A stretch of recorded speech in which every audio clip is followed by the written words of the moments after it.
7589 যে গাড়িটি আমি প্রতিনিয়ত চালাচ্ছিলাম, আজকে থেকে এই গাড়িটি আমার হাতের বাইরে। কখনো এই গাড়িটি আমি আর চালাতে পারবো না। চিরকালের জন্য এই গাড়ির ডিউটি আমার কাছ থেকে শেষ।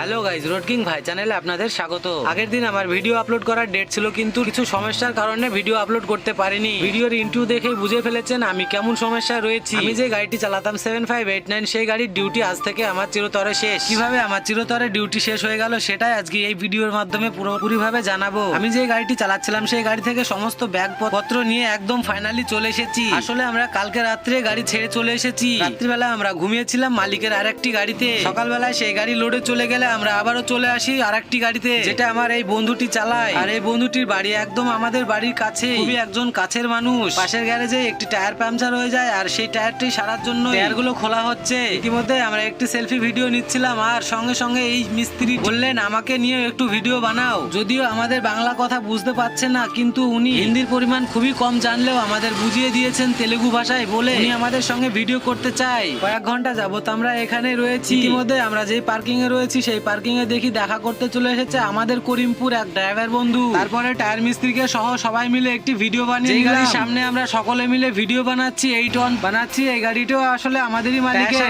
কমপ্লিট হয়ে গেলে বেলা 11টার সময় আমরা খাবার চাপিয়ে দিই। আজকে সকলে মিলে খাওয়ার জন্য রান্না হচ্ছে পোল্ট্রির মাংস আর ভাত। রান্নাটা আজকে আমরা নিজেই করে নিচ্ছি। যেহেতু আমরা নিজেই রান্না করছি, তাই বন্ধু বসেছিল, তাকে বললাম একটু হাই করে দিতে। যেহেতু আমাদের ভাত রান্না কমপ্লিট হয়ে গেছে, এবারে মাংসটা রান্না করে নেবো। রান্না কমপ্লিট হয়ে গেলে আমরা সকলে মিলে স্নান দান কমপ্লিট করে খাওয়া দাওয়াটাও সেরে নেবো। এই সেই গাড়ি যে গাড়িটি আমি প্রতিনিয়ত চালিয়ে আসছিলাম। আজকে থেকে চিরকালের জন্য এই গাড়িতে ড্রাইভারি করা বন্ধ হয়ে গেল। এই কারণেই আসলে আমাদের মালিক গাড়িটি বিক্রি করে দিলেন। এই জন্য যে আমাদের মালিকের আর 12 চাকা গাড়ির প্রতি ইন্টারেস্ট নেই। এই গাড়িটি বিক্রি হয়ে যায়। আমি কিছুদিন ছুটি পেয়ে গেলাম, কয়েকদিন ছুটি কাটিয়ে এসেই আবারও ডিউটি জয়েন করে নেবো। বন্ধুরা, আজকের ভিডিওটি এই পর্যন্ত ছিল, বাকিটা দেখাবো পরের ভিডিও। ততক্ষণ সকলে ভালো থাকবেন, সুস্থ থাকবেন। ধন্যবাদ।